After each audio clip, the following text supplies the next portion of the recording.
кои ще бъдат наградените и какво споделиха пред нашата камера, останете за да видите.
Пред камерата на Code Fashion вече е Александра Ставрева. Здравей! Много се радвам да те видя отново. Честито за наградата. Как се чувстваш?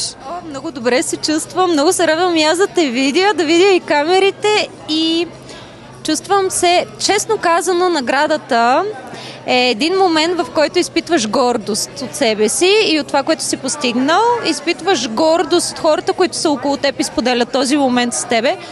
Но нещо, което е много по-силно, е отговорността.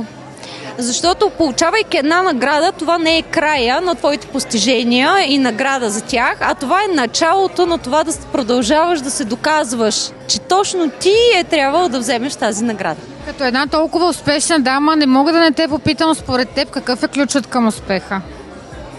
Честно ли? Да, абсолютно честно. Този въпрос си го задавам, може би, през последните 10 години. Ако някое момиче дойде и ме попита, дай ми само една дума. Дисциплина. Това е думата. Дисциплината те учи да оцеляваш, когато е трудно. Дисциплината те учи да ставаш сутрин, когато ти се спи, да не лягаш, когато ти се спи. И въпреки всичко да продължаваш, независимо колко е трудно и какво ти искаш да направиш, понякога се прави това, което трябва.